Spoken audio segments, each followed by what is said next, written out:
you read about the story of a place and then you arrive. The impression totally changes once you get your senses. The visceral element. When I arrived, for me it was perfect. It was misty, it was raining. So I'm here now and it feels very wild. You know, one can feel if there's a performance being put on quite quickly. Here there wasn't that.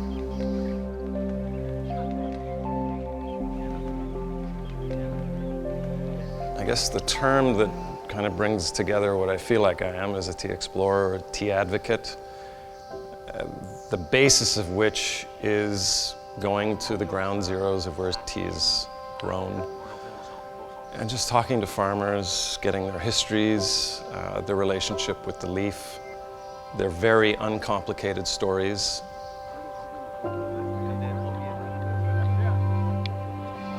We're here because a very charismatic, slightly pushy, but entirely legitimate gentleman named Michael Ham.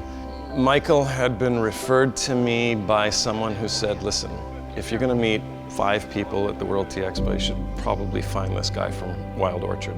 And this is very much in Michael's character, now that I know him more. He found me first, and then Michael talked about this project, Wild Orchard. And words are words until you start seeing and feeling somebody's compelling narrative. And so this festival had been mentioned here on Jeju Island.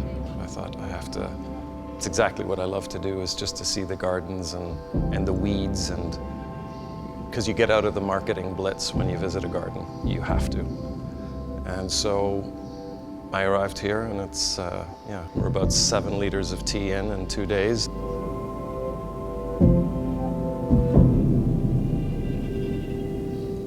Wild Orchard Tea started in 1999 on barren land, and our founding farmers decided to plant by seed to see what nature would do with it. And 25, 26 years later, it's turned into a miraculous tea farm.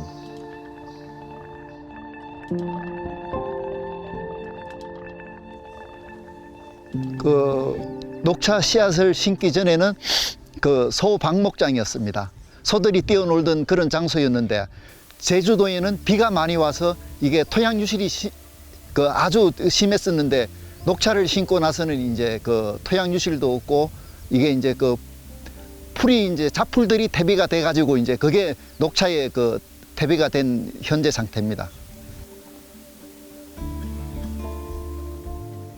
우리가 이제 여기 처음에 정착하기 전에는 화학 비료로 여기를 전체적으로 농사를 다 지었던 땅들입니다. 그래서 이제 토양을 갈고 했기 때문에 토양도 척박하고 토양 유실이 심했었는데, 제주도는 원래 이제 돌이 많아 가지고 여기에도 돌이 엄청 많은 지역이었습니다.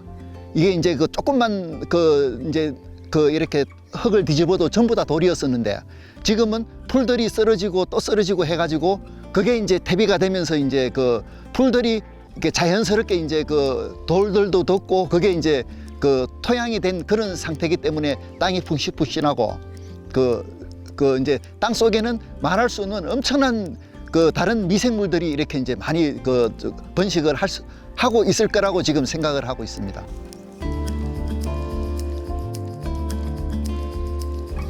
When we planted the tea seeds, or had the vision to, people were saying, it's never gonna work. You have all this wild grass, you have all these chemicals, the water quality is bad. How are you gonna do this? We'll see what happens if you do this.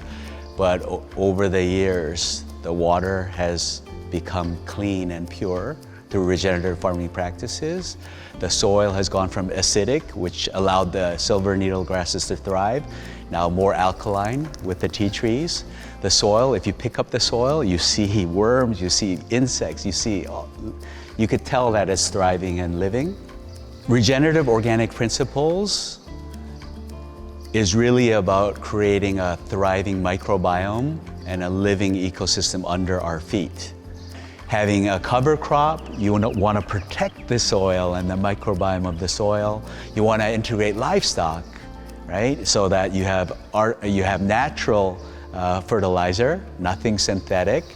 And then the third thing is, I think it's so critical, social, and farm worker fairness. The farmers have to have a living wage. They have to have enough rest. The certifier who came here in May 2022, he sat every employee down and he said, "Are you happy working here?" And all of our farmers said they feel like they have a purpose. They feel like even though they work hard, they're working for something of great value and that it will have an impact on the world.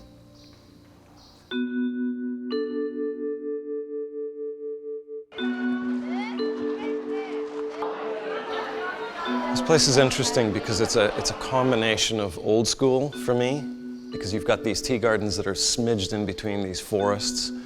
You've got this kind of old idea that's been reconstituted of biodynamic farming. So there's weeds growing. There's tea leaves that are not perfect, and you can tell that the bugs and the animals they're all over the place enjoying life. But there's a little bit more of a modern responsibility, I feel, from the founders, including Michael, to this obligation to the community to make this something of a model for the future. I feel like there's a real effort to show locals that these old ways, these old skill sets are not things of the past, that there's a place for them. But in the end, of course, I mean, this may sound a little bit trivial, but in the end, what they're creating, the teas themselves, are phenomenal. And so ultimately, a project can feel desirable to support, but if the end result isn't something that's quality, then it's a different story. Everything here, I feel, has taken time. And I feel like they're not in this perpetual rush cycle that affects all of us.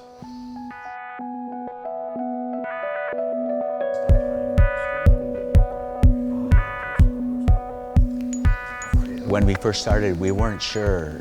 We knew that we had great quality tea, it tasted great, but how does it stack up against the world's finest teas? And so we just started entering into competitions. We primarily enter the top 4, considered the top 4 in the world, and we won 27 medals in the last 5 years. So we also want to show that regenerative organic agriculture doesn't just elevate and protect the environment, but it can really lead to a world-class tea that is validated by the world tea experts. 이게 이제 우리가 이제 좋은 녹차를 생산하기 위해서 하고, 이제 지금 밭을 다니시면서 보면은 바닥이 푹신푹신합니다, 이게. 그러니까 이제 여기에 있는 새소리와 이 자연과 그하고 특히 제주도에는 1년 내내 항상 푸르고 꽃이 있는 곳이 이곳입니다. 그래서 여기가 이제 일할 때도 즐겁지만서도 일이 끝나는 시점도 즐겁고, 항상 여기 있는 자체가 힐링이라고 볼 수 있습니다. 즐거움이라고 볼 수 있습니다.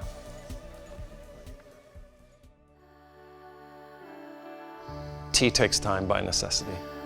To do it properly takes time. I'm going to quote someone here, Mr. Lee, master of making pu'er in Yunnan. He said, because there's something about the journey of taking time to make it, to brew it, to sip it, to enjoy it.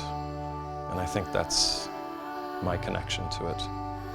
I'd love to tell you that there's some spiritual journey I go on when I'm tripping out on far too many cups, but for me it's about the time component.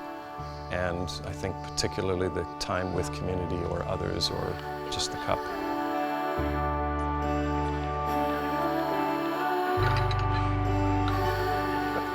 So tea has a 5,000-year history. It's not new, right? And it's the second most consumed beverage in the world after water. Tea crosses cultures, crosses ages, crosses gender. It's something that can bring people together. And we're living in a world more and more where people are getting further apart from each other. It's a very polarizing environment that we live in today. Tea is special because it can bring people back together. And tea grown in pristine nature and having a setting like this for people to come together, enjoy good food and drink, enjoy good company, all within the environment of a truly natural surrounding, a truly wild orchard, is something I think the world needs more of.